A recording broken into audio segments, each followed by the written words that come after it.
Hola, buenos días, profe.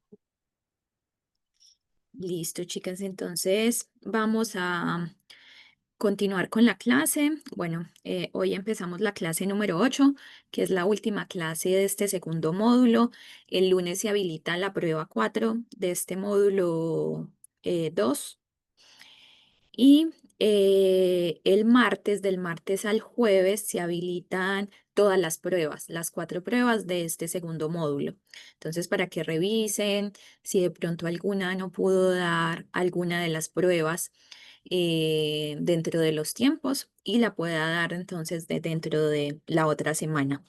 Lo otro que les había comentado, bueno, ayer lo mencioné en la clase ya está subida, la clase de ayer ya está subida a la plataforma, pero les hablaba de que había un error en la prueba número 3 del módulo 2, respecto a de qué se trata la farmacodinamia, ¿cierto? Porque dentro de las opciones estaba la acción que el fármaco ejerce, lo que el fármaco le hace al cuerpo, el efecto farmacológico o la interacción a nivel como entre receptor y el medicamento. Entonces son todas las anteriores. Entonces a todas se les subió ahí los puntos correspondientes por esa respuesta, ¿ya? Para que por si les pareció raro que les se tuvieran la nota em, aumentada, es por eso. Entonces, em, bueno, voy a compartir la pantalla. No sé si alguna tenga alguna duda, alguna pregunta antes de iniciar la clase.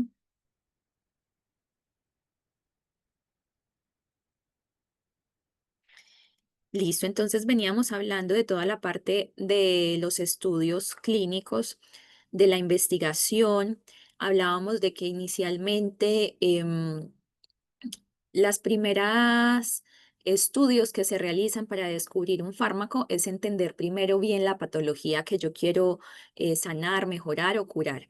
¿Cierto? Se estudian las dianas farmacológicas, es decir, el lugar donde pretendo actuar, ¿cierto? Porque para descubrir un fármaco tengo que saber en dónde tiene que encajar, a dónde tiene que ir, en dónde se tiene que ligar. Entonces se estudian las dianas farmacológicas o receptor o llámese enzima o sustrato o canales iónicos donde va a hacer su efecto. Entonces en este estudio de la patología de las posibles dianas se demoran harto tiempo, ¿cierto? Ese estudio como de todo ese ciclo natural de la enfermedad. Y posterior a eso se hace una investigación preclínica. En esa investigación se hace estudios computacionales, que son los in sílicos, estudios in vitro, que son estudios en laboratorio, que pueden ser con sustancias o con células, y los estudios en animales. Y después ya pasamos a la fase clínica, que es la fase en voluntarios. Entonces hablábamos también de la logística farmacéutica, los dineros que se mueven en la industria farmacéutica, que es la tercera industria más poderosa del mundo, ¿cierto? Y esto cómo se refleja en Chile, la venta de marcas, etcétera. Entonces, según datos de la Fiscalía Nacional, el mercado farmacéutico en Chile tiene aproximadamente un valor de 1.514 millones de dólares en ventas al consumidor final. Estos son datos del 2023. El país lidera el consumo de fármacos de marca, según la Organización Panamericana de la Salud. Y les mencionaba ayer que los chilenos como tal son muy gustosos de lo que son las marcas, ¿cierto? Prefieren siempre la marca sobre el genérico. Ha ido, digamos, posicionándose un poco más los genéricos en cuanto a la parte de bioequivalencia, sobre todo como a este concepto, pero siguen prefiriendo mucho más las marcas. Prefieren también el laboratorio extranjero, ¿cierto? El laboratorio internacional, las multinacionales, ¿cierto? Les genera más confianza. Y lo otro es que también tienen más preferencia sobre las farmacias de cadena, ¿cierto? O sea, porque le dan un estatus, que es algo que se observa pues por estudios que se han hecho, porque hay como una percepción de que a las personas que compran en Cruz Verde Ahumadas Alcobrán, como que eso o tener esa bolsita de estas farmacias les da un estatus. Entonces también ahí sigue la preferencia en farmacias de cadena, pero em, desde la pandemia, desde el año 2021 para acá, igual ha aumentado harto la competencia de las farmacias independientes en cuanto a cantidad y en cuanto a ventas. El país lidera entonces ese consumo de marcas, sobre todo sobre los países de la región. Esa industria contribuye significativamente a la economía chilena, representa el 0,73% del Producto Interno Bruto, ¿cierto? Porque uno dice 0,73% parece bajo, pero estamos hablando del Producto Interno Bruto y genera más de 68.000 empleos formales anuales, según el Instituto de Salud Pública, ¿cierto? Después de la industria del vestido, después de la industria de las bebidas. La industria farmacéutica chilena ha experimentado un aumento en las importaciones de productos farmacéuticos. Esto igual sigue la línea normal de hace mucho tiempo, en donde sabemos que hay un aumento en esas importaciones. Hay lo mismo, va encaminado con lo que les decía respecto a que se prefiere mucho la marca extranjera de laboratorios internacionales, laboratorios grandes, multinacionales, alcanzando los 2.472 millones de dólares en el año 2021, lo que representa un crecimiento significativo en comparación con años anteriores. Y también algo muy positivo es que las exportaciones también han aumentado, llegando a los 172 millones de dólares el año pasado, ¿cierto? La idea es también exportar, sacar los productos que fabricamos acá, darlos a conocer y posicionarlos en el mercado extranjero internacional. Después de la pandemia por COVID-19, ha aumentado el número de farmacias independientes en Chile. Entonces, esto es bastante positivo. Por ejemplo, para ustedes también que están buscando trabajo en la parte de farmacias, actualmente encontramos en una sola cuadra, en una plaza, en una sola cuadra, tres, cuatro farmacias. Farmacias de todo tipo, farmacias independientes, farmacias de cadena, farmacias homeopáticas, farmacias naturistas, las farmacias NOP, las del doctor Simi, farmacias independientes. Entonces, hay harta demanda de farmacias y eso hace que se necesite también personal, químicos farmacéuticos, auxiliares de farmacia cada vez más.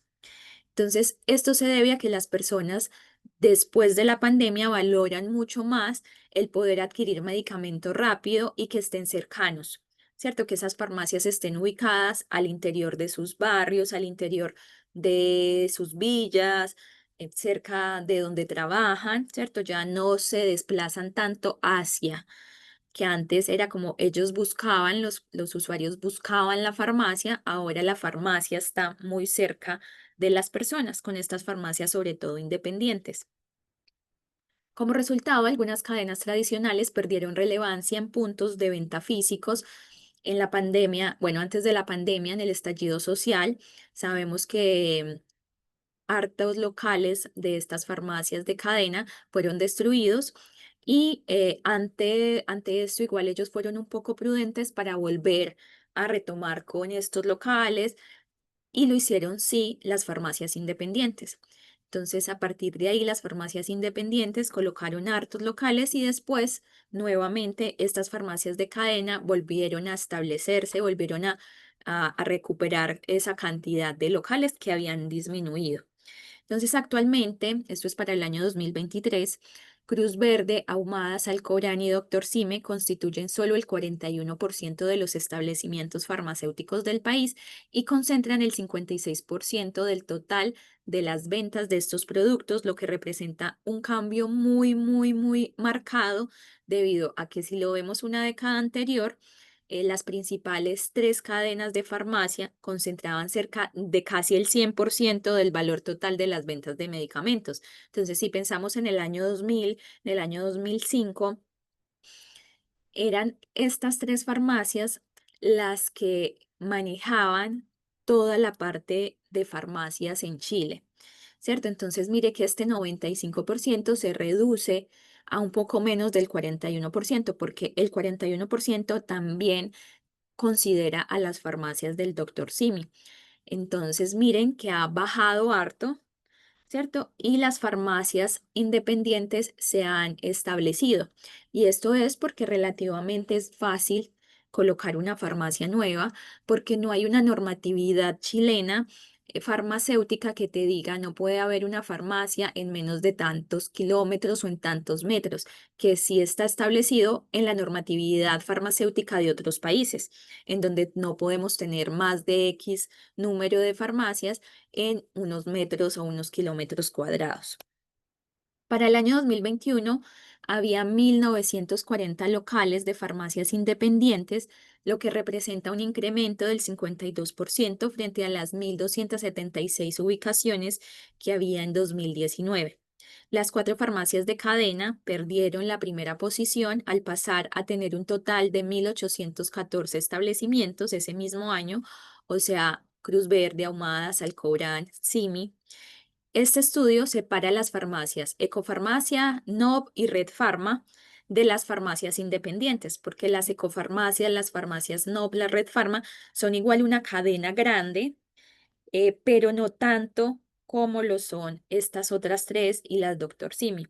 No tienen tantos locales como ellas, pero tampoco tan pocos como las farmacias independientes. Se entiende farmacias independientes como aquellas que los dueños tienen una, dos,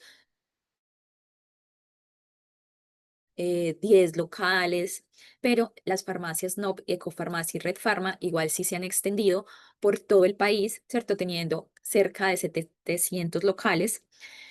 Y entonces hace esa separación, hacemos como tres segmentaciones. Las farmacias de cadena, las grandes, las reconocidas, después tenemos esas cadenas intermedias y después tenemos estas farmacias independientes.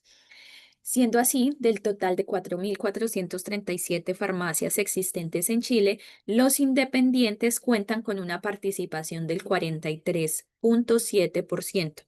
Entonces, miren que es harto, harto lo que se ha colocado en farmacias por personas independientes.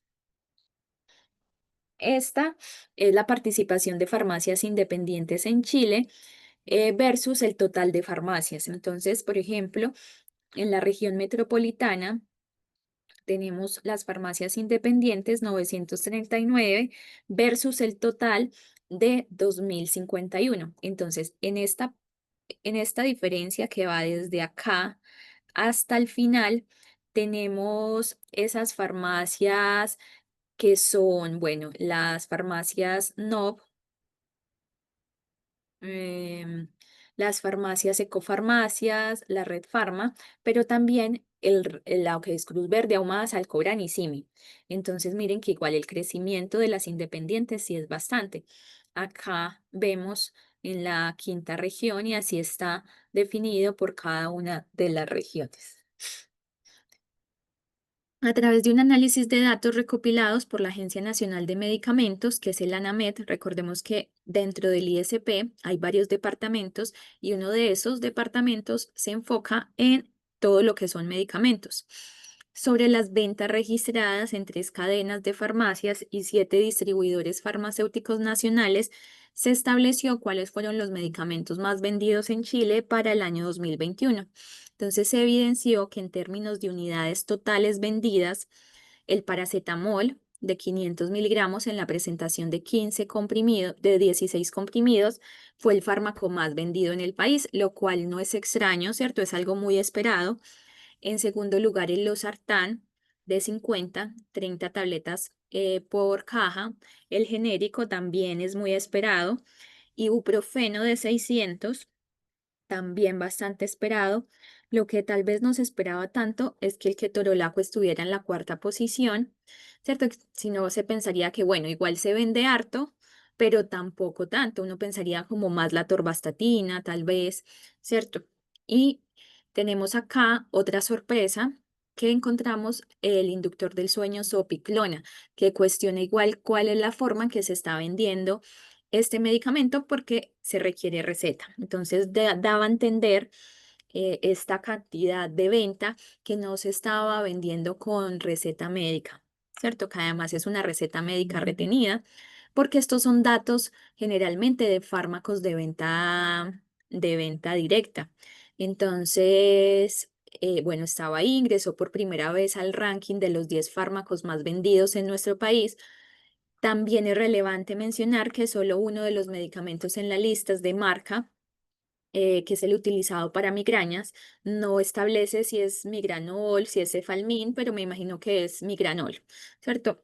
Mientras que los demás son genéricos, ¿cierto? Porque obviamente estos son fármacos que siempre tenemos en casa, pero la sopiclona sí generó así como una alerta y generó sorpresa porque no se esperaba que estuviera ese fármaco que igual es de seguimiento, de control, que tiene hartas reacciones adversas que generan dependencia dentro de ese ranking. Y ese ranking estaba formado por paracetamol, losartán, ibuprofeno, ketorolaco. En la quinta posición está el antimigrañoso, contiene cafeína, ergotamina, metomizol.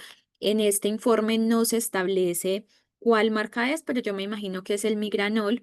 Y aquí están las unidades vendidas entre enero y octubre, o sea que son 10 meses de venta.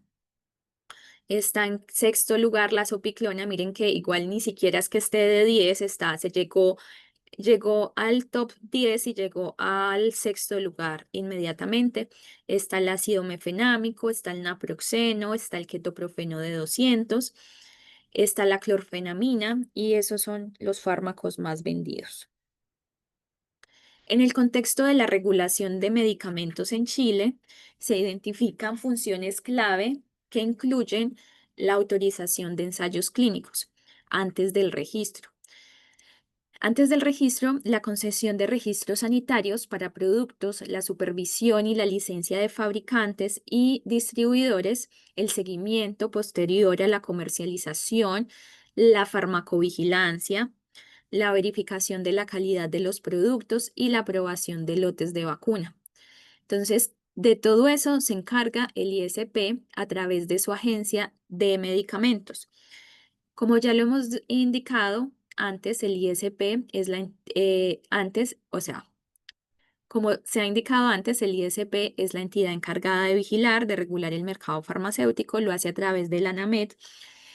Mm, no fiscaliza, no revisa y no controla la parte de medicamentos de veterinaria, ¿cierto? Eso lo hace el SAC, pero se encarga de toda esta parte. Antes de que se apruebe un nuevo fármaco, se deben hacer los estudios clínicos, los estudios preclínicos, y es el ISP también quien revisa y analiza la calidad de estos estudios. Tiene comité de ética, ¿cierto? Porque todos los proyectos de investigación en el área farmacéutica tienen que pasar por un comité de ética, sea porque o sea, de cualquier tipo, más, obviamente, más importante aún, si estamos hablando de probar medicamentos en personas, en humanos, en animales también, se tiene que garantizar los principios de beneficencia, siempre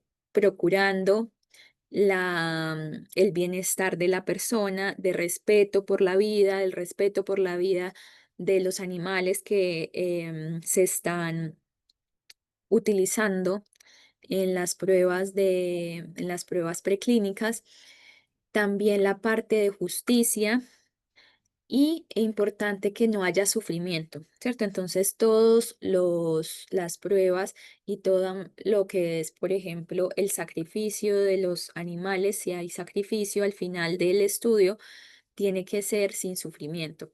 Y todo eso lo revisan los comités de ética. Vamos a empezar a hablar del desarrollo de fármacos, pasando por las diferentes etapas, las preclínicas y las clínicas. Entonces, el medicamento sigue una línea de tiempo cuyo inicio es anterior a la fabricación y se remonta a los estudios preclínicos y clínicos de las moléculas. Entonces, cuando hablamos de estudios clínicos, ya es en personas. Preclínicos puede ser en laboratorio, con células, con animales o computacionales. ¿Cierto? Entonces, nosotros a veces no nos cuestionamos, qué pasa o qué hay detrás de esos fármacos. ¿Cierto? Los tenemos ahí y simplemente damos por hecho de que están ahí nomás y no nos cuestionamos, salen como de lo que hay antes. Pero cada vez que nosotros nos vamos metiendo más en todo este tema, obviamente ya empiezan a surgir hartas preguntas alrededor de los medicamentos, cómo se fabrican, de dónde viene, esto será de origen natural, de origen animal, de origen mineral, es sintético, es elaborado en el laboratorio o es de biotecnología. Entonces empiezan muchas preguntas. Por ejemplo, ¿por qué se utiliza una dosis de 5 miligramos y no una de 500 miligramos para un medicamento en específico?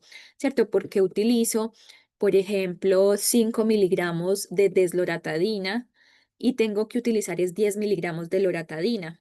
O 500 miligramos de paracetamol o 600 miligramos de ibuprofeno y no, por ejemplo, 10 miligramos de ketorolaco. Entonces, ¿qué pasa ahí?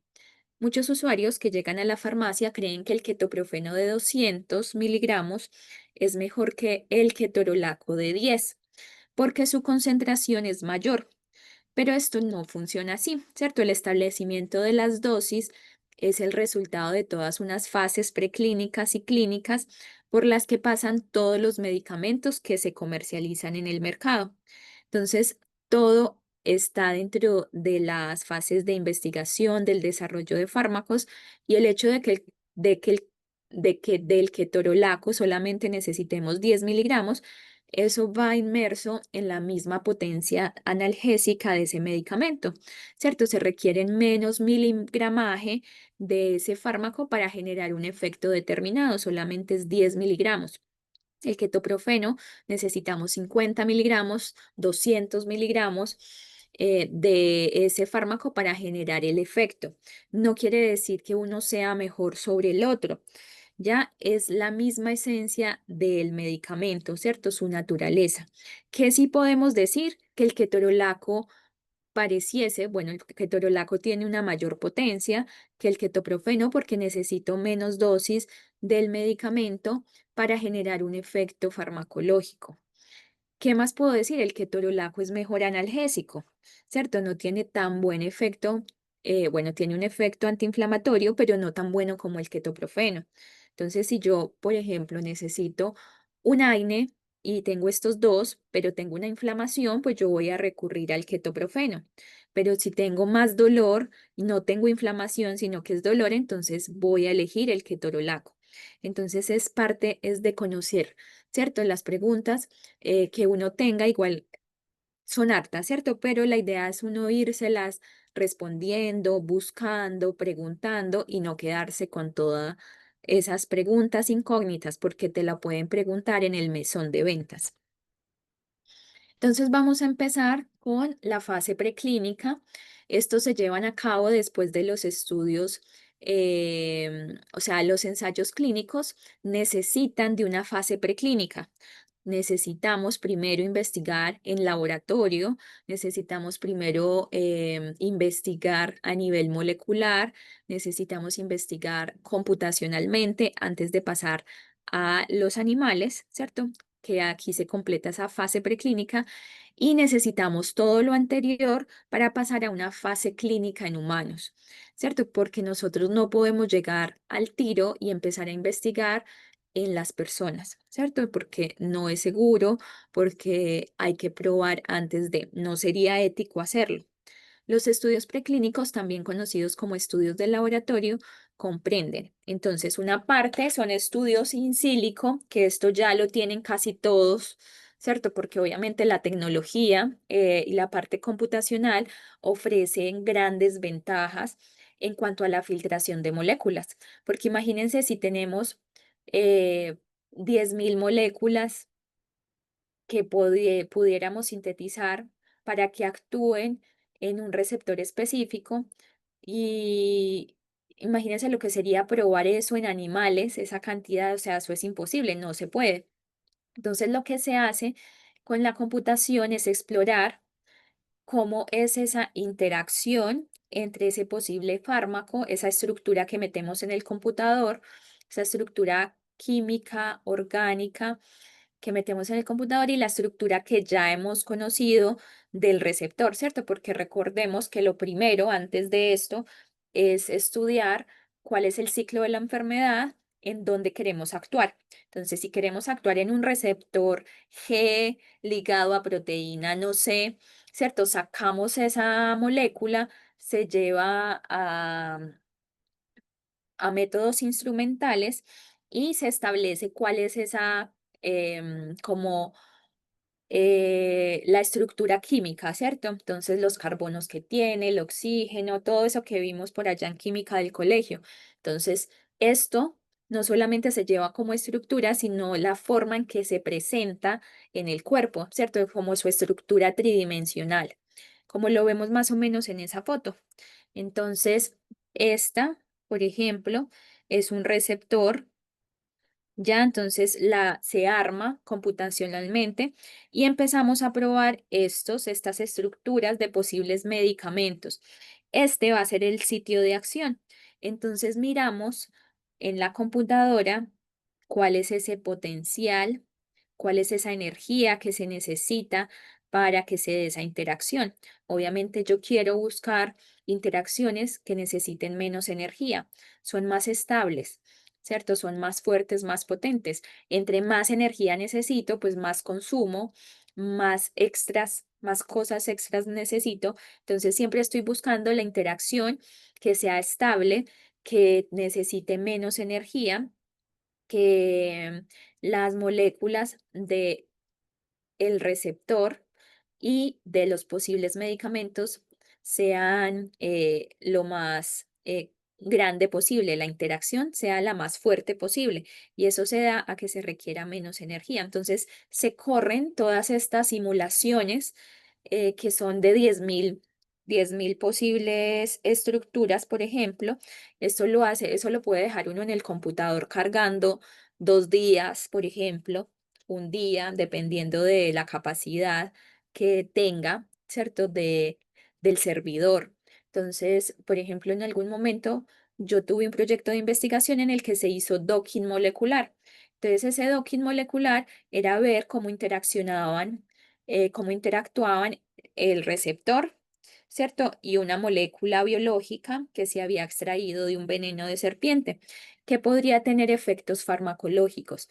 Entonces se tomaron todas estas estructuras, se llevaron a la computadora, se sacaron varias posibles conformaciones, varias posibles moléculas que pudieran mejorar esa interacción y se corrieron. Y eso se dejó el computador como 2 días haciendo todo eso y finalmente el computador nos arroja cuáles son las moléculas que interactúan o que pudieran interactuar de mejor manera con ese receptor. Entonces ya uno solamente se enfoca en esas moléculas que pueden ser, no sé, 25 o 30 y la pasa a la fase de estudios in vitro, ¿cierto? O sea, sigue siendo la fase preclínica, pero la pasamos a estudios in vitro, porque obviamente esta ya requiere de un presupuesto y entonces acá puede ser, por ejemplo, estudios celulares, se puede hacer estudio en células y obviamente comprar células es costoso. Los investigadores analizan cómo el nuevo tratamiento afecta a las células cancerosas que pueden ser de origen humano o animal, cultivadas en placas de laboratorio o tubos de ensayo. No necesariamente los estudios in vitro son en células, ¿cierto? Los estudios in vitro son cualquier estudio que se da en el laboratorio.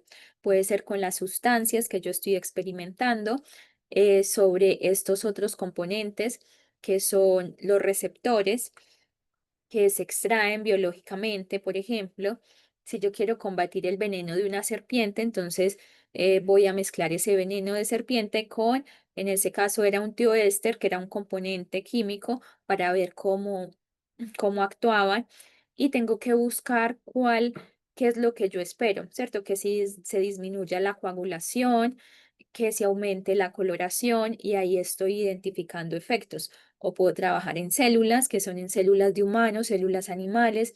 A veces se cultivan células específicas con diferentes características que yo quiero que tengan esas células que sean células cancerosas, que sean células con un epitelio modificado para revisar cómo actúan ciertos componentes sobre ellos. Entonces, eso, ya. Y después de que yo ya tengo buenos resultados con los estudios in vitro, digamos de 25 pasé a dos componentes, ¿cierto? Posibles. Entonces hago estudios en animales, ¿cierto? Cada vez los estudios en animales afortunadamente es más restrictivo, tiene más restricciones, tiene más criterios. Los comités de ética garantizan que realmente, primero, que lo que se está estudiando realmente amerita continuar un proceso que justifique el uso de, digamos, animales de experimentación. Los tratamientos que muestran promesa, entonces en los estudios celulares, computacionales, en el laboratorio, se prueban en animales vivos. Esto brinda información sobre la seguridad del tratamiento en seres vivos. Para el estudio en animales se debe cumplir con una normatividad y contar con la aprobación de un comité de ética de investigación.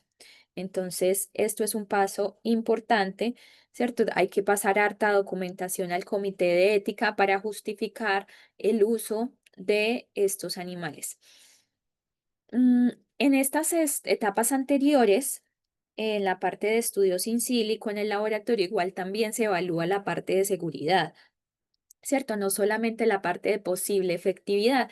Entonces, acá ya llegamos también con esas moléculas que no solamente son efectivas, sino que también por la forma en que interactúan con el receptor, por su composición, por, digamos, el paso que da a la parte del hígado, uno ya se hace la idea de que son moléculas seguras, ¿cierto? Dentro de un contexto de seguridad que hablamos en la industria farmacéutica, porque sabemos que igual todos los fármacos son susceptibles de generar un efecto secundario, pero es diferente un mareo, una cefalea, a que este fármaco genere toxicidad, ¿cierto? Que genere un daño genético, congénito, ya eso es otra cosa, ¿cierto? Eso hay que filtrarlo.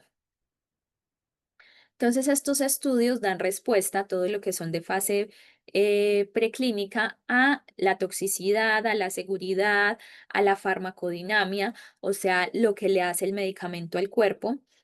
Aquí empezamos a dilucidar mecanismos de acción, ¿cierto? Cómo es el recorrido del fármaco en el cuerpo, la posible relación con dosis y respuesta clínica, la farmacocinética también, cómo se absorbe, cómo se distribuye, cómo se metaboliza, en dónde, cómo se excreta, en dónde, y sus posibles interacciones con otros fármacos, ¿cierto? Cómo podría interactuar con los fármacos que se cree pueden ser utilizados. Por ejemplo, cuando se descubrió la hidroclorotiazida, ¿qué interacciones eran relevantes identificar con los sartán, con amlodipino, con enalapril, porque son los medicamentos que generalmente están en un paciente, porque la hidroclorotiazida es tercera línea de manejo en hipertensión, cuando la persona ya tiene los sartán, por ejemplo, con el amlodipino. Entonces, eso. En esta fase se establecen los conceptos como dosis letal 50 y hace referencia a aquella dosis de principio activo que causa la muerte del 50% de los animales de prueba.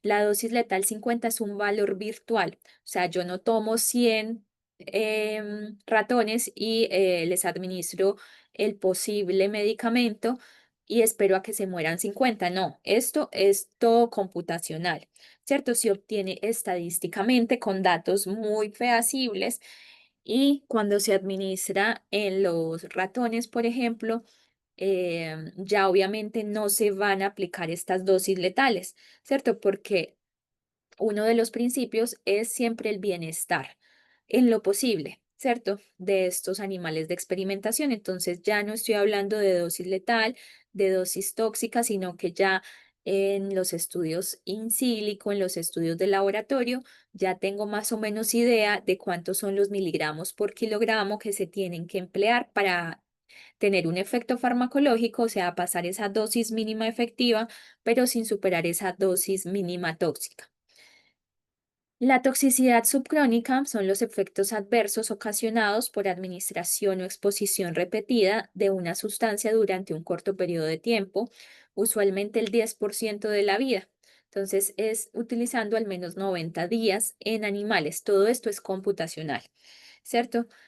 No quiere decir que desafortunadamente igual al experimentar con animales se encuentren otras reacciones adversas, otras toxicidades que genere el fallecimiento de animales, ¿cierto? Entonces, se tienen todas las premisas de que es una dosis correcta, pero puede pasar de que en alguno de los animales, ¿cierto? No resista una dosis específica o que se observen otras reacciones adversas que no se habían identificado.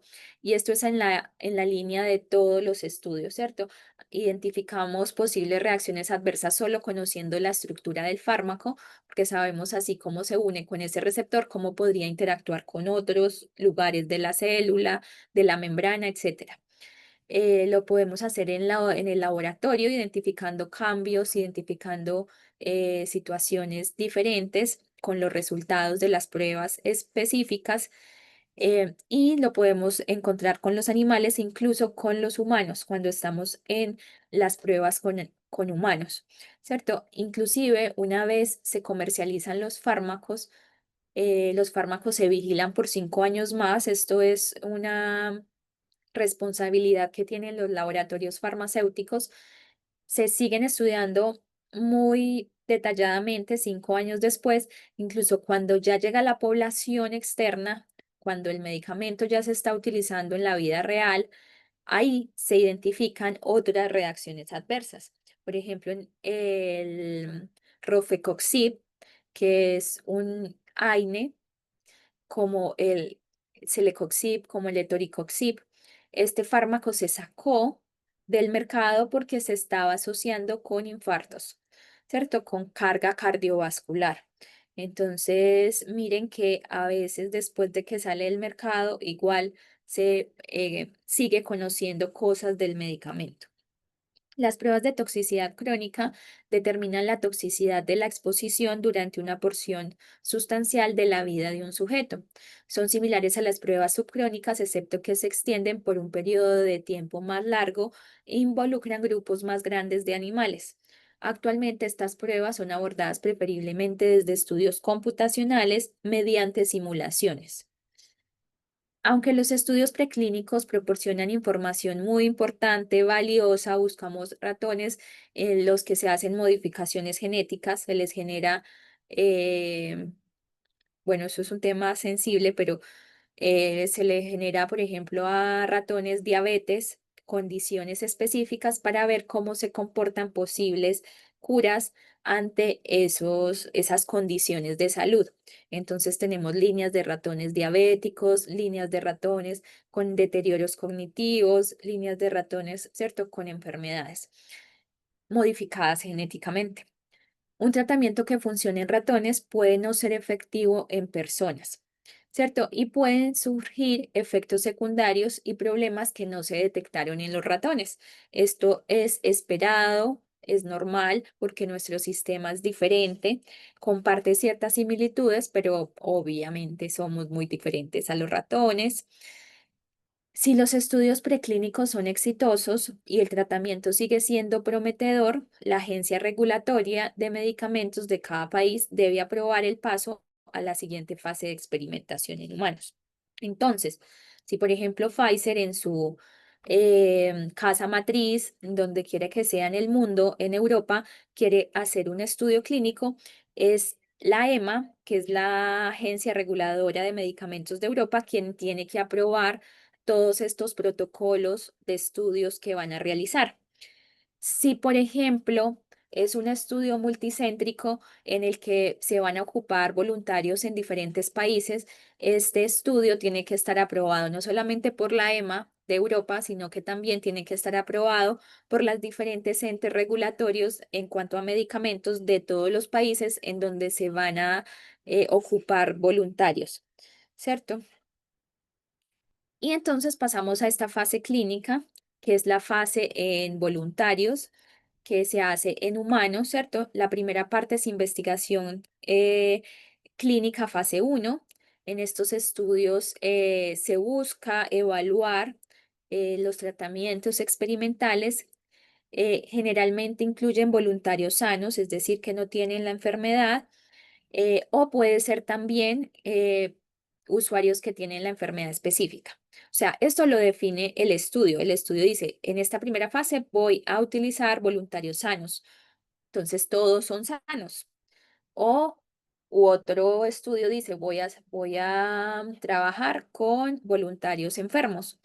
Entonces lo deciden, pero no es como que voluntarios sanos y enfermos, no, es uno o el otro según lo determine esa investigación. La mayoría de los casos, esta primera fase son voluntarios sanos. Yo, por ejemplo, participé como voluntaria en un estudio, pero era más, o sea, ya había pasado la fase uno, la fase 2, la fase 3. Lo que querían probar era bioequivalencia. Entonces, éramos voluntarios sanos, de edades similares, hombres, mujeres, sin patologías.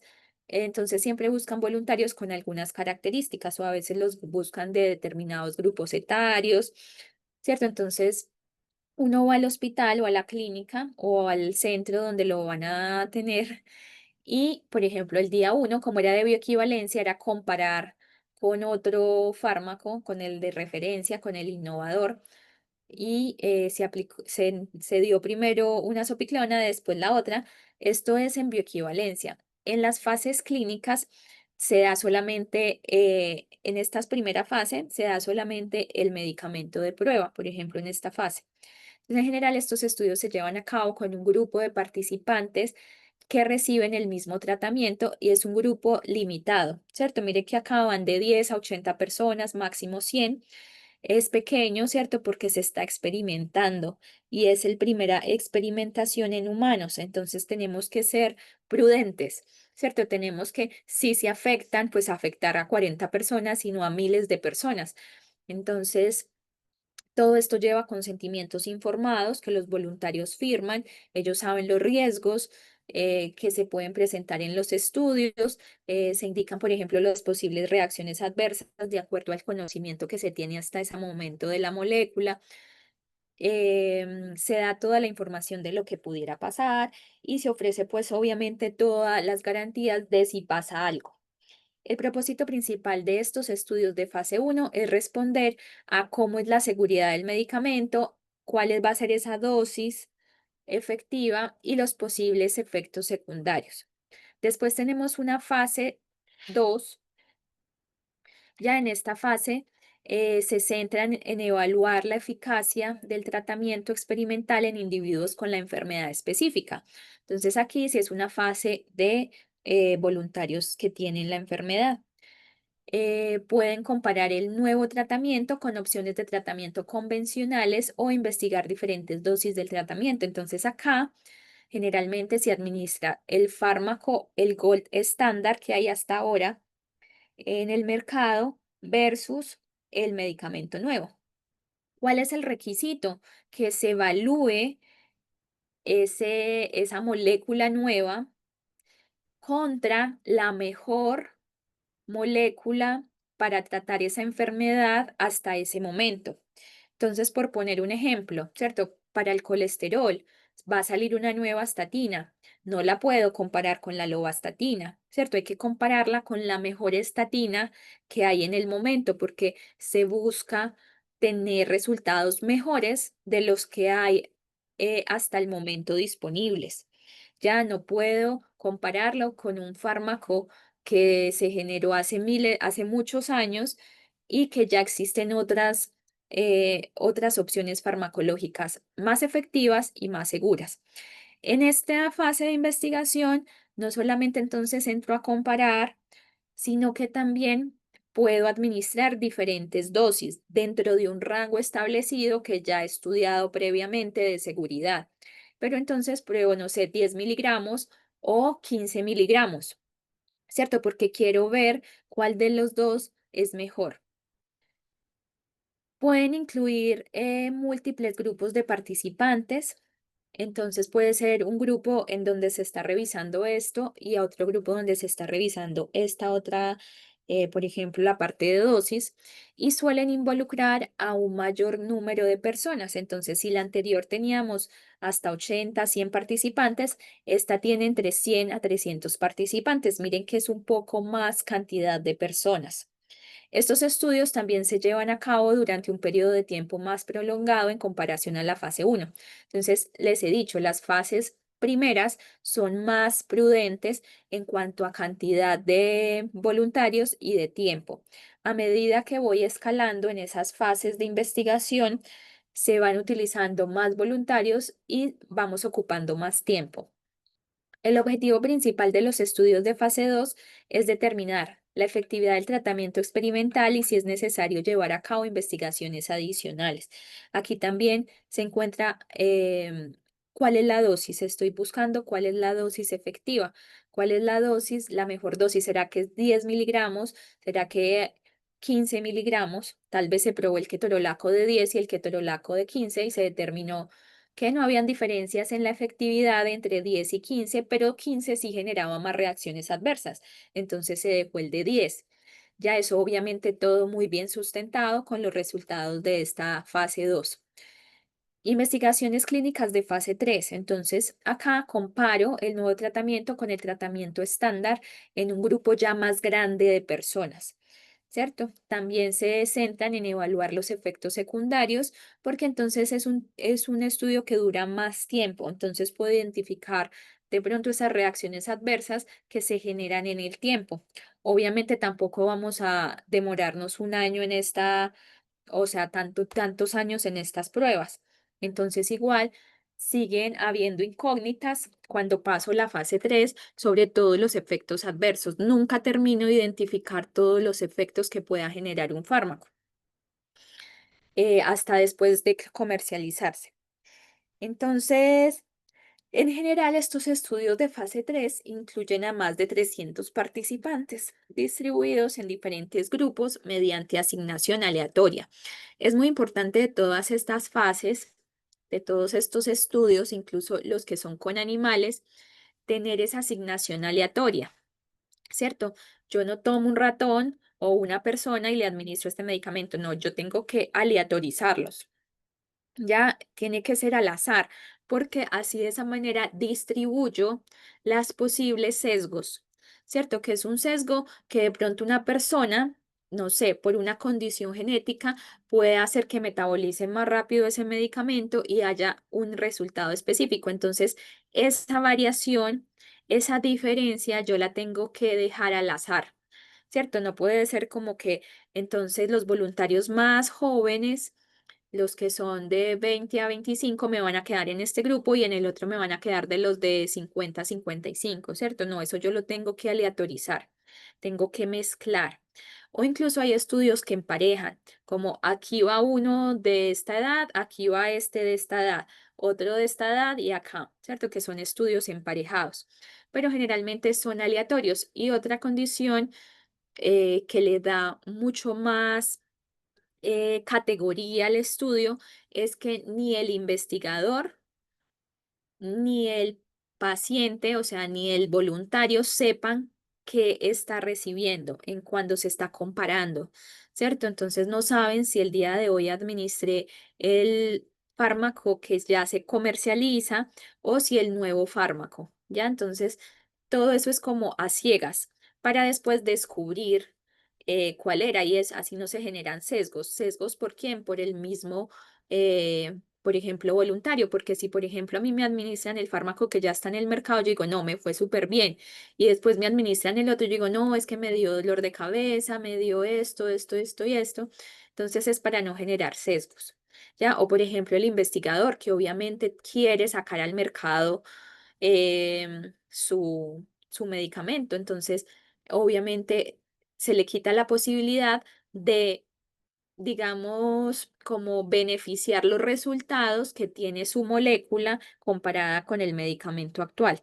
Entonces, todo esto se hace, se llama doble ciego, estudios doble ciego, ¿cierto? Ni el voluntario sabe qué es lo que se está administrando, ni la persona sabe lo que se está administrando, o sea, en cuanto a que si es la molécula anterior o la molécula nueva, si es la dosis de 10 o si es la dosis de 15.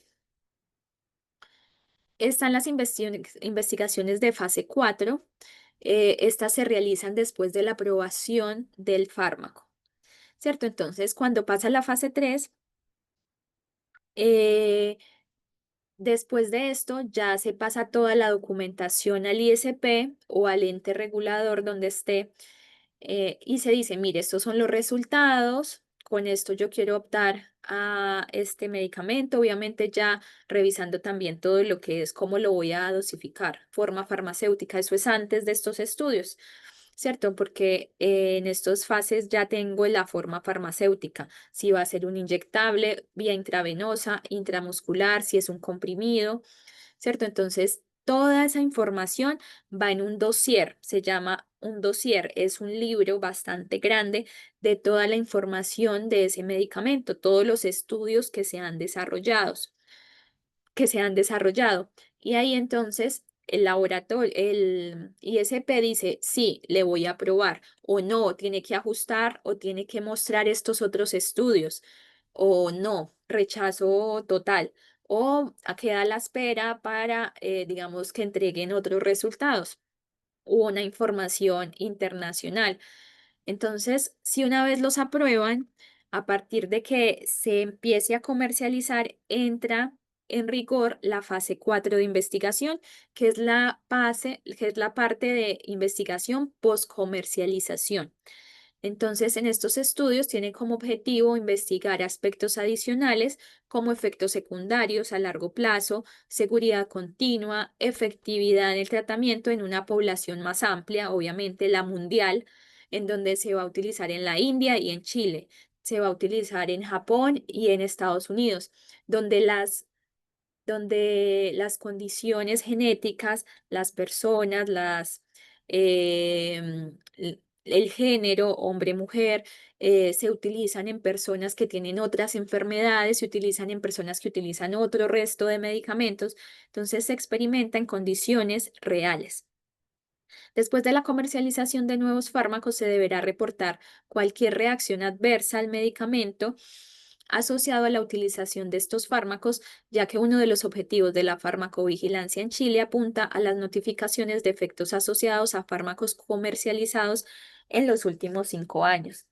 Generalmente no te va a llegar a la farmacia un medicamento que es nuevo, ¿cierto? Que está dentro de los primeros 5 años de comercialización, ¿cierto? Estos fármacos se administran a nivel hospitalario por comités de investigación. Entonces, estos fármacos salen al mercado, eh, se empiezan a dar a diferentes personas, pero generalmente estos fármacos están en el hospital, ¿cierto? Están en las clínicas, están custodiados por investigadores. Entonces, estos 5 primeros años es, se administran desde estos centros de salud, teniendo un mayor control y que se puedan reportar efectivamente todos los efectos secundarios. O sea, esto es obligación.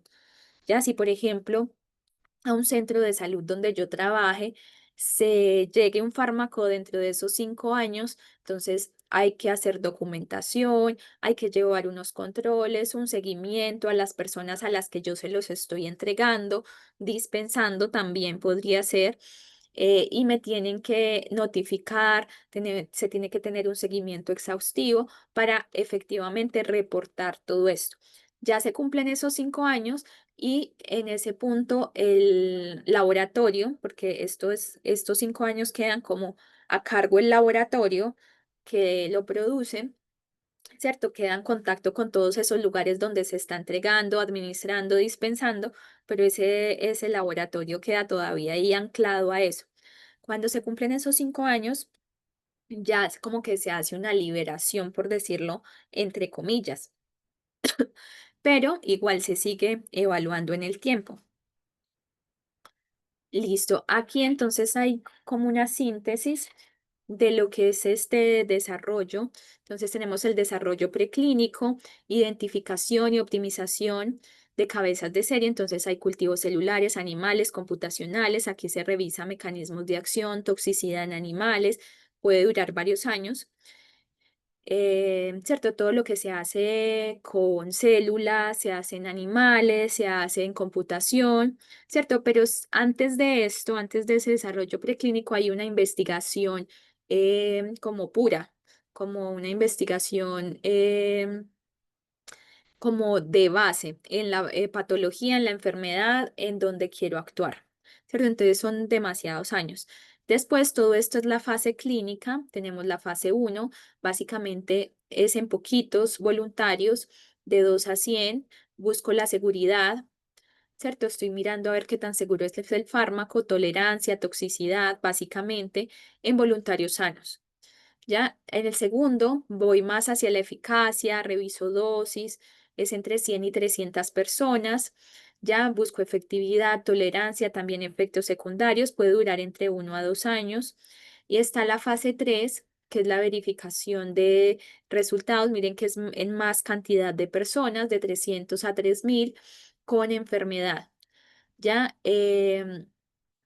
la dosis ya que yo definí en esta fase anterior, miro eficacia, comparación con tratamientos actuales, efectos secundarios y puede durar hasta 4 años más o menos. Después hay un proceso de aprobación, ¿cierto? Se manda el dossier, se manda la documentación, se hace la autorización, se firma todo, toda la evaluación, se hace el pago, porque obviamente esto cuesta y cuesta harto hasta 3 años. Puede durar todo este evaluación, imagínense, de entre que envían y devuelven del ISP, ¿cierto? Si estamos en Chile.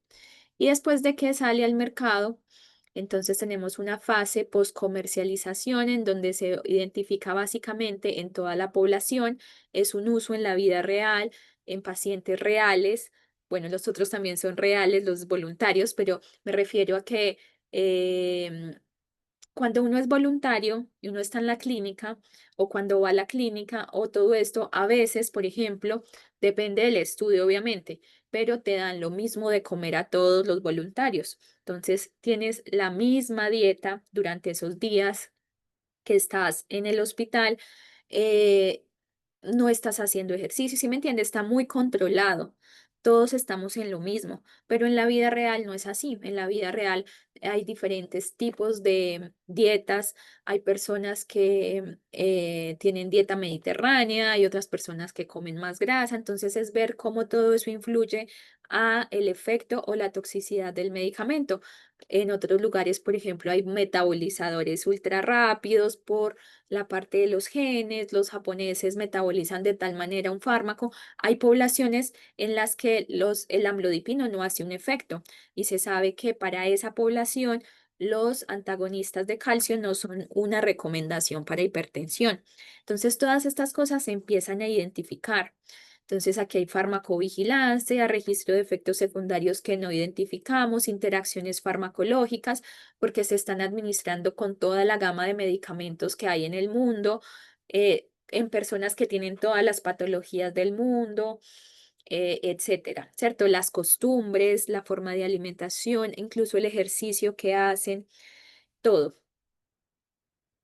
Listo. Entonces, antes de irnos al break, vamos a ver un video de las 4 fases de los estudios.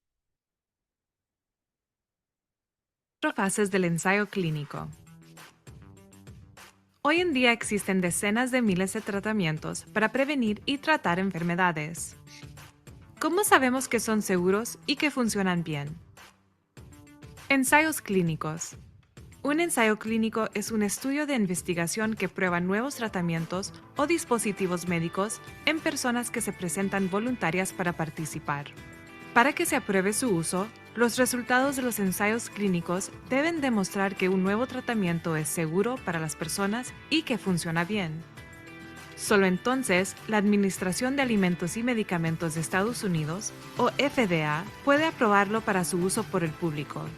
La FDA es la agencia gubernamental que protege la salud del público revisando y aprobando tratamientos, medicamentos y otros productos médicos. ¿Cómo prueban los ensayos clínicos los nuevos tratamientos? La mayoría de los nuevos tratamientos pasan por 4 fases de ensayos clínicos. Cada fase tiene objetivos diferentes y un tratamiento solo pasará a la siguiente fase si los resultados demuestran que es seguro y funciona. Lo más importante para los investigadores es la seguridad de los participantes. Ellos diseñan los ensayos clínicos de forma que los posibles beneficios sean mayores que los riesgos. Echemos un vistazo a cada fase. En la fase 1, un pequeño número de participantes, entre 20 y 100, recibe el nuevo tratamiento. A veces tienen la enfermedad para la que es el tratamiento, o a veces no. Los investigadores observan a los participantes para conocer la seguridad, cómo funciona el tratamiento en el cuerpo humano y la mejor cantidad o dosis que se debe tomar. Los ensayos de fase 1 suelen durar menos de un año. Los ensayos de fase 2 son más largos. Estos ensayos suelen durar entre unos meses y 2 años. Prueban el tratamiento en más participantes que tienen la enfermedad para la que es el tratamiento, normalmente unos 300. El objetivo de la fase 2 es que los investigadores aprenden más sobre la seguridad observando a los participantes en busca de efectos secundarios u otros problemas. En los ensayos de fase 3, los investigadores prueban el tratamiento en cientos o miles de participantes que padecen la enfermedad, lo que puede llevar de 1 a 3 años. El objetivo de la fase 3 es ver lo bien que funciona el tratamiento para prevenir, diagnosticar o tratar la enfermedad. Los investigadores también aprenden más sobre los efectos secundarios que tienen los participantes durante un periodo de tiempo más largo. Después de que los resultados de los ensayos de fase 3 muestren que un tratamiento es seguro y funciona, la FDA revisa los resultados y decide si lo aprueba para su uso por el público. Los ensayos de fase 4 se realizan después de la aprobación de la FDA, lo que significa que los médicos pueden recetarlo a la gente. La fase 4 incluye a miles de participantes que tienen la enfermedad y utilizan el tratamiento en el mundo real. El objetivo de la fase 4 es que los investigadores sigan observando los beneficios del tratamiento para las personas y que estos beneficios duren muchos años. ¿Se ha dado cuenta que el número de participantes en los ensayos empieza siendo pequeño y va subiendo a medida que las fases suben de 1 a 4? Esto es para proteger la seguridad de los participantes. Los investigadores solo lo dan a más personas si es seguro y si funciona. Ahora ya sabe cómo están diseñadas las 4 fases de los ensayos clínicos para asegurarse de que sus tratamientos son seguros y funcionan bien. Para saber más, visite kidneyfund.org/ensayos-clínicos. Listo, chicas. ¿Alguna pregunta, alguna duda sobre estas fases de investigación, de las preclínicas, de las clínicas, o de la parte que hablamos de de las farmacias en Chile, de independientes, de farmacias privadas, de cadena, de los medicamentos más vendidos? Preguntas, dudas, consultas. Acuérdense que también igual me pueden interrumpir mientras estoy hablando. Ya no hay problema, ustedes simplemente empiezan a hablar y preguntan, ¿ya? Listo, entonces nos vamos a ir a un break de 10 minutos y nos vemos. Doctora, soy Silvia, me conecté por acá. Sí, Silvia, ahí me imaginé que eras tú, porque me habías escrito. Ya. Ya.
Hola chicas, listo, vamos a continuar.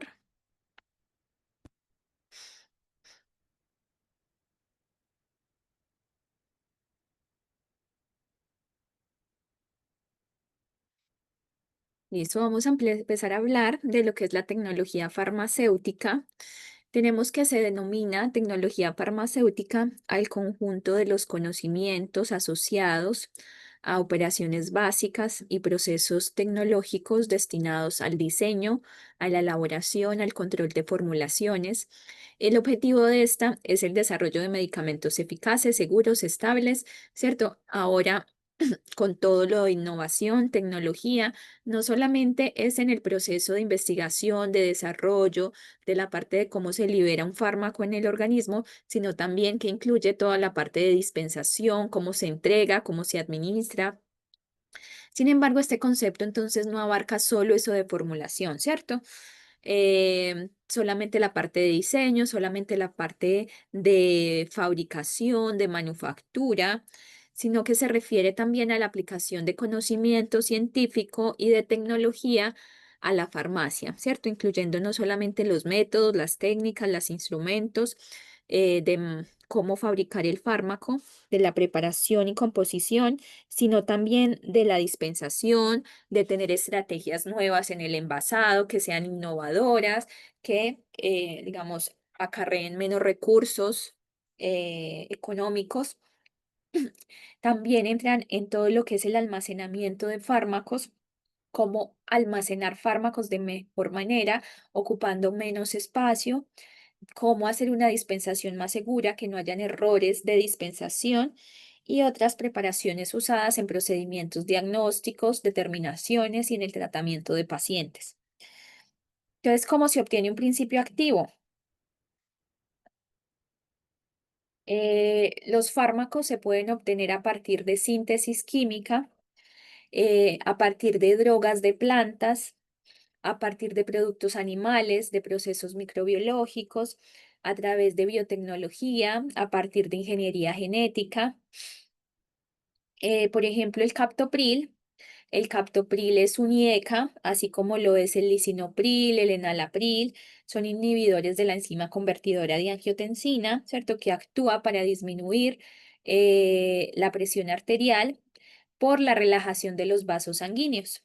Entonces, este fármaco se obtuvo inicialmente a través del veneno de serpiente de una serpiente brasileña de Botros jararaca, porque se empezó a estudiar el veneno de esta serpiente, porque resulta que después de que la mordedura se generaba, se observaba que la persona empezaba a cursar con un súbito descenso de la presión arterial, ¿cierto? Era una de las características de, digamos, de la clínica con la que llegaban estos pacientes, estas personas a los centros de salud. Entonces, esto condujo a que se empezara a investigar el veneno de esta serpiente. Después, entonces, se tratara de aislar diferentes compuestos y analizarlos, a ver si ellos eran los que tenían ese efecto. Y finalmente se logró aislar del veneno de serpiente, porque no es todo el veneno que genera esta disminución, sino una partecita de ellos. Entonces se logró aislar estos péptidos que eran los hipotensivos, ¿cierto? Y se llevó a un tipo de molécula cuya estructura llevó en 1950 al desarrollo de este medicamento, ¿cierto? Entonces ya se reconoció cuál es la estructura, ¿cierto? Em, y se aisló, obviamente porque si administro con el resto de componentes, pues va, o sea, es administrar veneno. Entonces se aísla esa partecita que necesito. Por ejemplo, Alexander Fleming descubrió la penicilina por pura casualidad. Resulta que en 1928 él volvía de sus vacaciones y encontró que en una de las cajas de Petri, en donde había cultivado una bacteria, que era Staphylococcus aureus, que era todo blanco, esta caja de Petri antes de irse era toda blanca, y resulta que él encontró que en una de esas cajas de Petri había menor crecimiento que en el resto, o sea que habían más espacios blancos, ¿cierto? Mientras que en las otras cajas estaba todo blanco, estaba la Staphylococcus aureus ahí muy crecida, muy completa. Y esto se debía a que en esa caja de Petri no solamente había crecido el Staphylococcus aureus, sino también el hongo Penicillium notatum, el cual estaba inhibiendo el crecimiento bacteriano. Y fue ahí donde se le despertó esa lamparita a Alexander Fleming para decir, este hongo está inhibiendo la producción de esta bacteria, ¿cierto? Entonces empezó a estudiar ese hongo y finalmente de ese hongo se generó la penicilina, ¿cierto? La penicilina tiene un origen en un hongo y se genera la penicilina como el antibiótico más conocido a nivel del mundo. Hacen parte de la tecnología farmacéutica los estudios de preformulación, de formulación, de diseño industrial. En esto se selecciona la vía de administración y las formas farmacéuticas, ya que dependiendo de ellas se deben incorporar procesos farmacéuticos como por ejemplo división, mezclado, microencapsulación, compresión para generar los comprimidos, filtración, extracción, concentración, desecación, liofilizado para generar esos polvos que son después para reconstituir y que son los inyectables, la esterilización. Posteriormente se realiza el acondicionamiento para que el principio activo más el excipiente, más todos los excipientes se conviertan en un medicamento y finalmente se pueda desarrollar los estudios clínicos. Entonces, todo me habla de tecnología farmacéutica, todas esas técnicas que se ocupan para todos estos procesos, todas las mejoras, toda la innovación que se puede hacer en estos procesos, atiende a lo que es tecnología farmacéutica. Entonces, son muchos los procesos que se deben considerar en la fabricación de un medicamento, los estudios de estabilidad, la caracterización físico-química, por ejemplo, la granulometría, la reología, etcétera, etcétera. Estudios de dureza, estudios de ablandamiento, estudios de disolución. Sin embargo, hay un aspecto importante a estudiar ya que ha cambiado la forma de administrar los medicamentos y es el control de la liberación de fármacos. Entonces, desde hace una década para acá se viene potenciando la investigación en esta parte, cómo liberar el medicamento en el organismo. Antes solamente existían estos medicamentos de liberación inmediata, la liberación convencional, ¿cierto? Los comprimidos clásicos que llegan al intestino, se deshacen, se absorben, ¿cierto? Desde el estómago se empiezan ya a generar esa como ese desgaste de la cápsula del comprimido para que pase ya el principio activo libre al intestino y pase esa barrera. Así muy normal, pero ahora ya se ha estudiado, se viene estudiando cómo liberar diferente ese fármaco.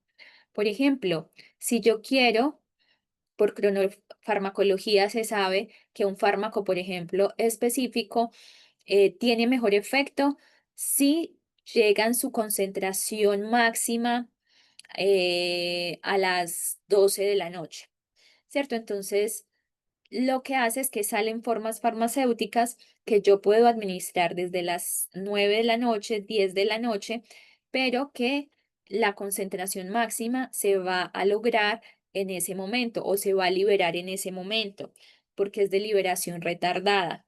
Entonces lo que hacen es que generan con excipientes modificaciones en cómo se va a liberar ese principio activo. Por ejemplo, este rojito es el principio activo, este es el comprimido, ¿cierto? Este es el fármaco como tal. Y entonces que no se disuelva así completamente, sino que se le genere un orificio, ya y que por ese orificio pueda salir parcialmente el medicamento, ¿ya?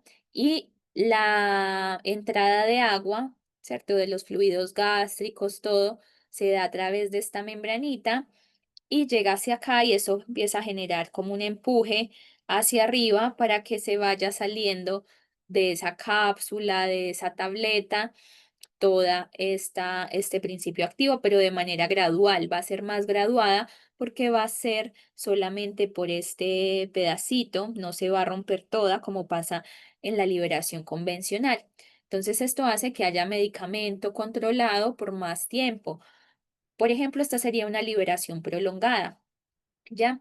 Yo estaba hablando de la liberación a las 12 de la noche, esa sería una liberación retardada en donde esto se mantiene intacto hasta ese tiempo y en ese tiempo se libera completamente a las 12 de la noche, ¿cierto? Por el tiempo en el que se espera que ese fármaco esté en determinado momento y esa condición de pH de ese momento hace que se abra, por ejemplo, esa cápsula. Entonces, en este caso es liberación prolongada porque a medida que va ingresando agua a esa tableta, entonces va generando como ese efecto de expulsión hacia arriba y va saliendo de manera gradual. Y así tengo fármaco durante todo el tiempo y lo tengo que administrar solamente una vez al día o máximo dos. No tengo que estar administrándolo cada 4, cada 6, cada 8 horas.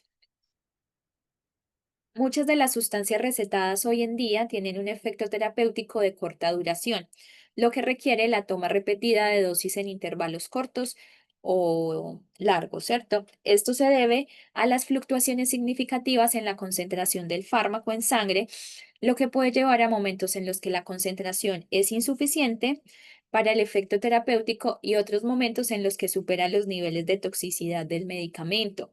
Como resultado, el efecto terapéutico deseado solo se logra durante un breve periodo de tiempo. Entonces, veamos esta tabla, ¿cierto? Yo les he hablado de la dosis mínima efectiva, que es esta, y la dosis mínima tóxica. Entonces, si vemos las primeras líneas, que son las que están así, estas son las de dosificación, por ejemplo, cada 8 horas o cada 6 horas, de liberación convencional inmediata. Entonces, acá yo administro el medicamento y acá empieza a generar efecto, pero puede ir más allá. Aquí cuando se está terminando es donde se está completando las 8 horas, se da otro comprimido y vuelve a aumentar. Aquí se tiene que administrar otra vez. Entonces, aquí las líneas de acá obviamente están cortadas porque se hace como estas líneas así, pero este ciclo del medicamento vuelve y se repite acá, vuelve y se repite acá, ¿cierto? De cuando yo tomo el medicamento. Pero obviamente este tiempo yo lo recorto para hacer estas líneas, ¿cierto? Se recortan. Entonces, miren que si yo acá, entonces, esperé un poco más de tiempo, se me fue una hora, o sea, no me lo tomé a las 8 sino a las 9, entonces hubo un tiempo en el que estuvo en dosis subterapéutica, se bajó, y después si yo lo administré, no sé, a las 6 horas en vez de a las 8, entonces va a estar más alto. Entonces, esto es lo que pasa con los medicamentos habituales que tomamos todos los días, ¿cierto? Entonces, lo que ofrecen estos mecanismos de liberación modificada es, por ejemplo, esto.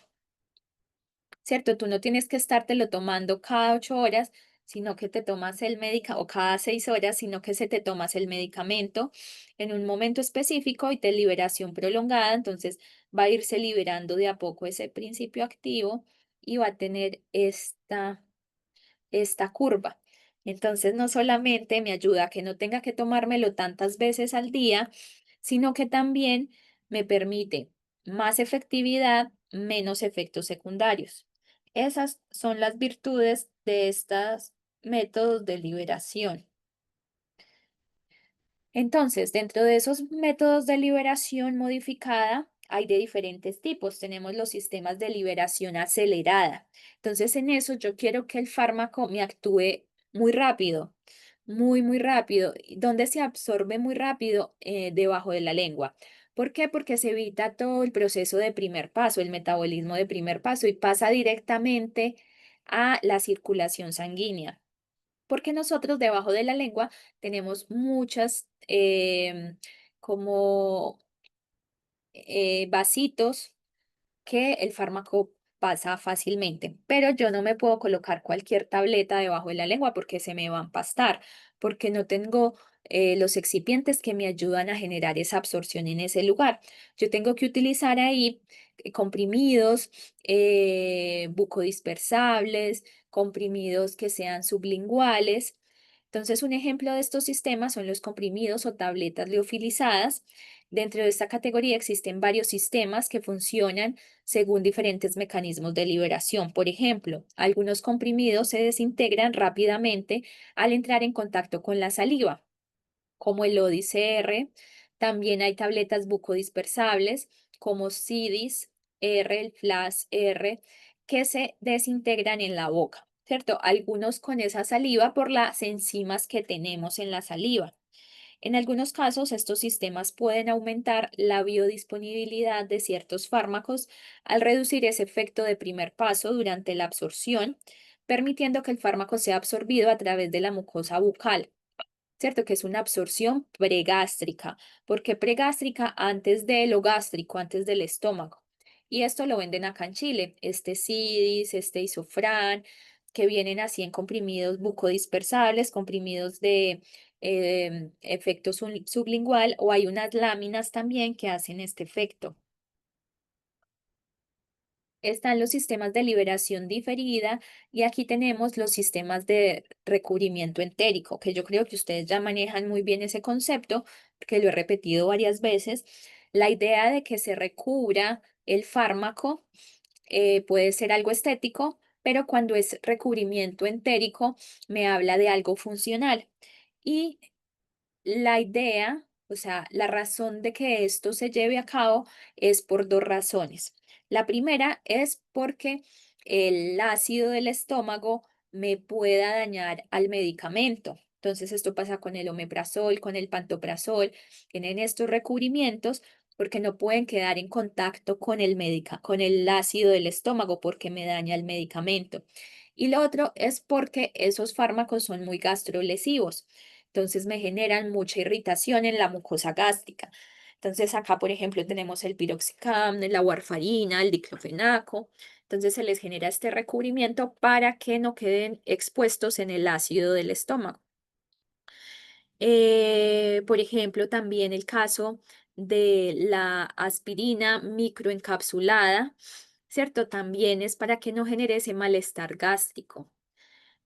Permite una mejor posología del tratamiento, minimiza los efectos adversos gastrointestinales y hace que el fármaco absorba en un punto específico, ¿cierto? Yo quiero que ese fármaco se absorba en un lugar específico.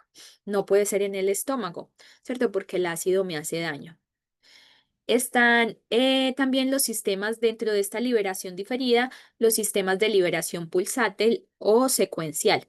Entonces, permite que el principio activo se libere en varias etapas, normalmente dos, permitiendo sincronizar la liberación de ciertos principios activos con los ciclos hormonales, ciertos circadianos específicos o momentos del día en los que se busca una concentración plasmática efectiva del fármaco, que era lo que yo les decía ahora. ¿Cierto? Que, por ejemplo, yo necesito que en un horario específico se me libere el fármaco, pero en ese horario mi hijo va a estar en el colegio o en ese horario voy a estar dormida. Entonces se administra en un horario específico para que el fármaco se demore cierto tiempo y después se libere. Entonces es más o menos así, el fármaco tiene como esta sobrecapita acá. Ya, entonces llega al estómago, entonces empieza como a generarse esto, aquí se abre, se empieza a abrir, pero mire que no se abre en el estómago, sino que empieza a salirse de esta pona, esta parte de acá es en el intestino, por el pH del intestino. Entonces de aquí a acá pudo haber pasado 2 horas, ¿cierto? Entonces se hace, es como en qué momento ese fármaco va a estar en qué parte del cuerpo, ¿ya? Y en qué momento yo necesito que ese fármaco esté en las concentraciones más altas para tener el mejor efecto. Entonces, esa es dentro de los sistemas de liberación diferida, la pulsátil o secuencial. Incluso, a ver si está por acá.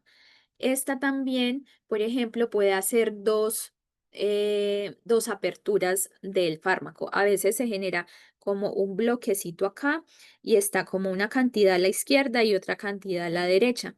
La parte de la derecha tiene una, digamos, un material y esta otra de otro material. Entonces, cuando ese comprimido llega a un lugar de pH del estómago o del sistema gástrico, se va a abrir una parte, ¿cierto? Entonces, no sé, a la hora, por ejemplo.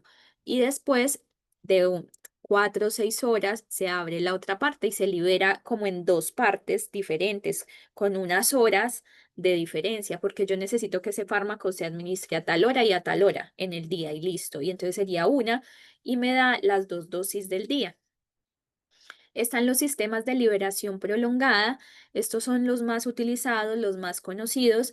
Entonces, en esta, lo que se hace es que se le generan capas a ese comprimido que se van desvaneciendo y van saliendo cierta cantidad del producto. Ese es un mecanismo. Este es otro. Por ejemplo, aquí tenemos varias capas y aquí hay un orificio único de salida. Entonces, los sistemas lo que hacen es que a medida que se van aumentando, eh, por ejemplo, primero se saca, cuando entra el ácido del estómago, entonces se elimina esta primera capa. Después llega a otra capa y se elimina esa capa. Ya esta azulita es la capa osmótica.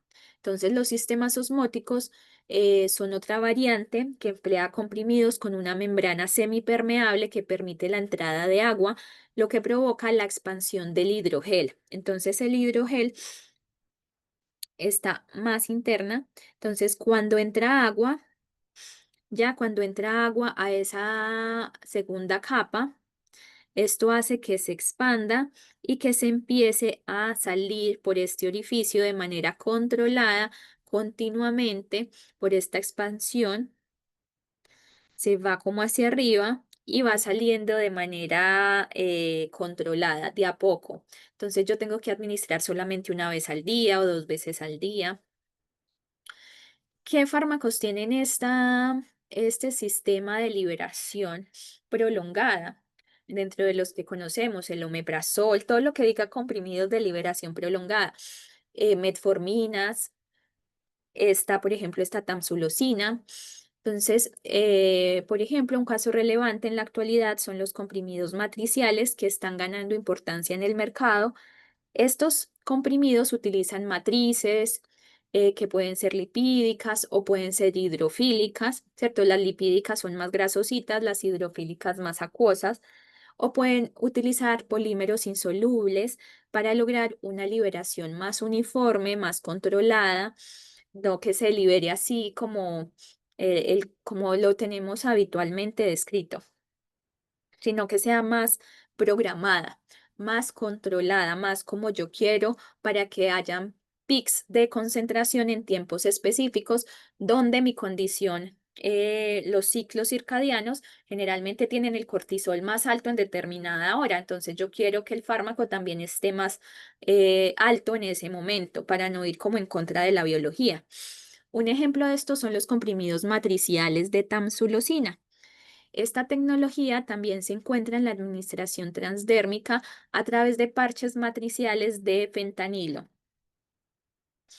Existe también esta que es lo tiene Madopar, esto es en Europa, no lo tiene, este es eh, la, se me olvidó la marca de levodopa benseracida de Chile, la voy a buscar.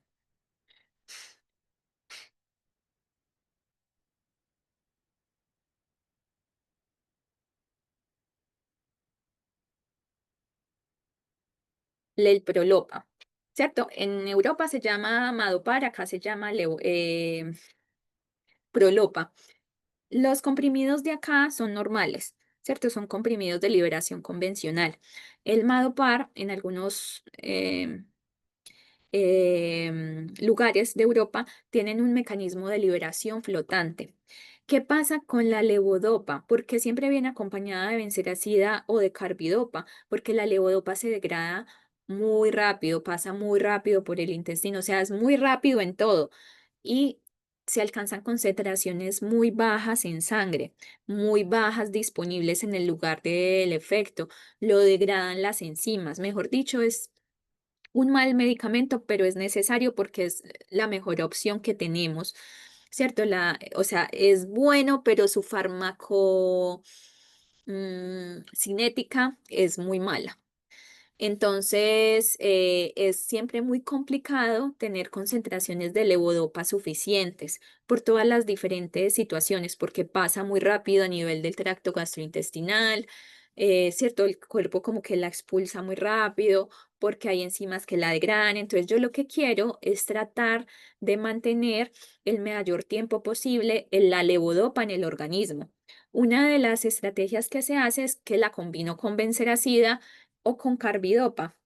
Ya, pero otra es la que hacen estos sistemas flotantes, que lo que hacen es, por ejemplo, bueno, estos sistemas contribuyen a mejorar la absorción gástrica o en las primeras partes del intestino delgado, son particularmente útiles para principios activos que son resistentes a los ácidos gástricos y que se benefician de un proceso de liberación y absorción específico para aumentar su biodisponibilidad. Entonces, aquí incluyen también amoxicilina y riboflavina, pero el caso que queremos ver son las sustancias flotantes funcionan al ser menos densos. Entonces, es como que le colocan un globito, pero es como, bueno, es como que le generan menos densidad a esta levodopa dentro de la cápsula. Ya, entonces, esto se coloca dentro de unos hidrocoloides en las cápsulas o mediante cámaras de flotación. Entonces hacen como que sea muy livianito y obviamente todo cae por su propio peso. Todo lo que es más liviano hace un tránsito mucho más lento en el tracto gastrointestinal. Entonces, si tengo este sistema flotante con la levodopa, hace que no pase tan rápido, ¿cierto? Sino como que se detenga un poco más, esté ahí más interactuando con esa mucosa, con esa barrera para que se pueda absorber, para que haya más porción que se absorba. Entonces, en España, un ejemplo de este medicamento que utiliza este sistema flotante es el Madopar. Entonces, es bastante extraño para nosotros, pero funciona porque es como colocarle globitos a la cápsula. Bueno, es lo que yo digo, pero obviamente no es así, sino que es colocarle cámaras de flotación para que disminuya su densidad y no caiga tan rápido. Entonces, vean todo lo que es tecnología farmacéutica, todo lo que se busca para mejorar esas concentraciones en sangre del medicamento, esa biodisponibilidad. Siempre les he dicho que encontrar un fármaco es muy complejo y cumplir con todas las condiciones es dificilísimo. Entonces, este medicamento es muy bueno, ¿cierto? Es extremadamente bueno para el Parkinson, pero ¿qué pasa? Que ha sido un reto para la humanidad saber cómo llevarlo hasta su lugar en donde tiene que hacer el efecto. Ya, entonces todo esto ayuda como a mejorar esas situaciones. Entonces, las ventajas de utilizar estas formas de liberación modificada son mejorar adherencia porque la tengo que administrar en menos dosis al día, ¿cierto?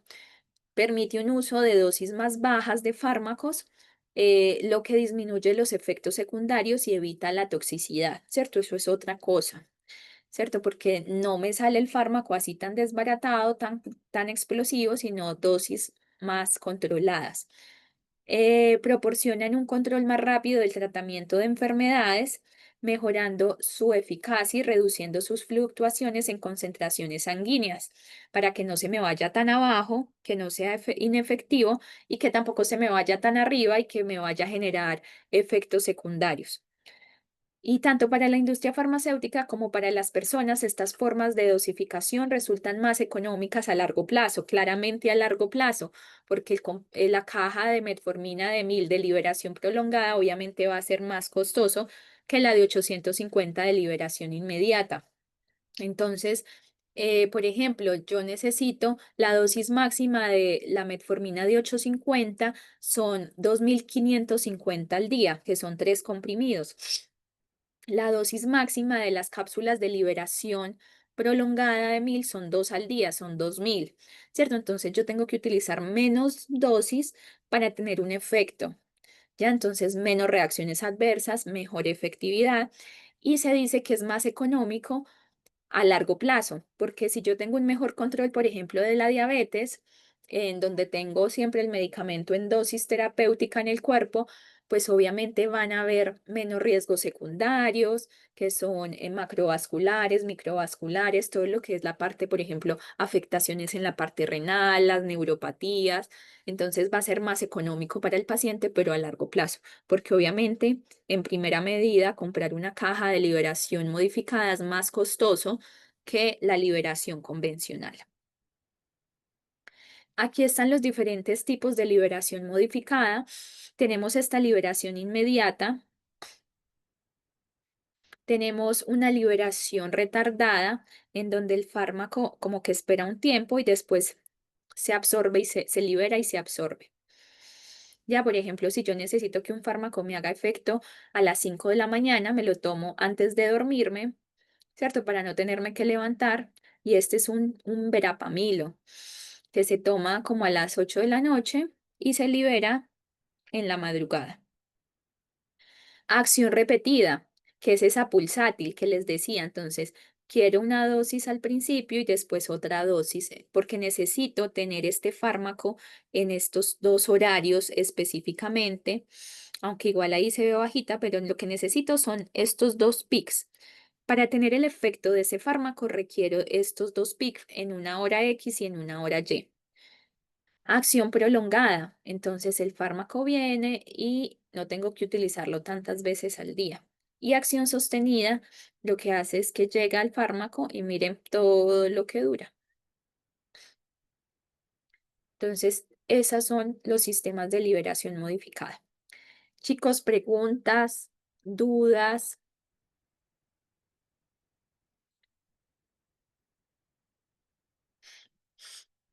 ¿Todo claro? Sí, profesora.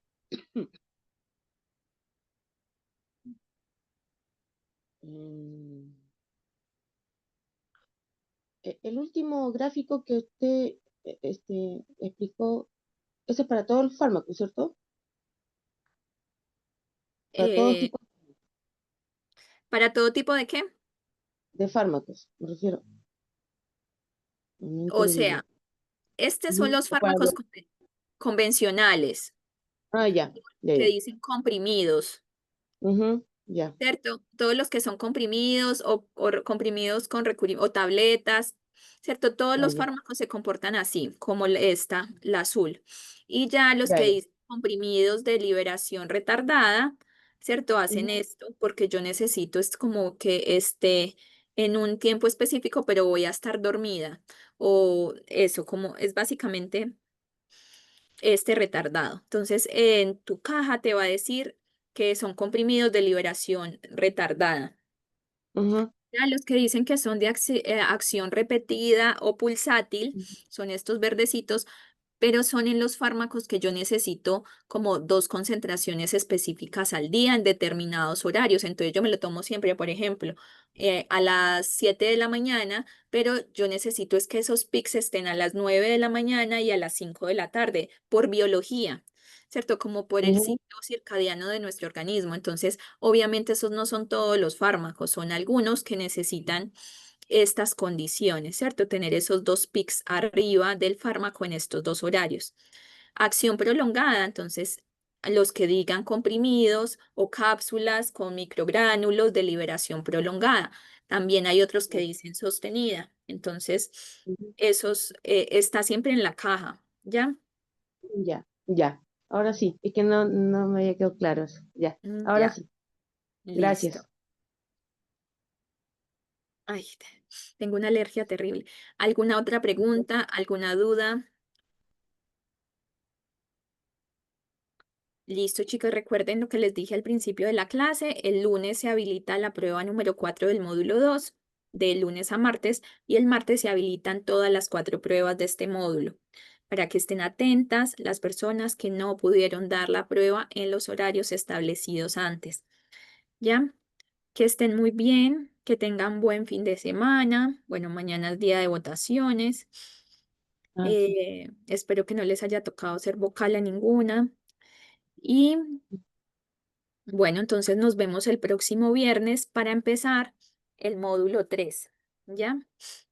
Ya, Listo, chicas, que estén bien. ya, ya, profesora.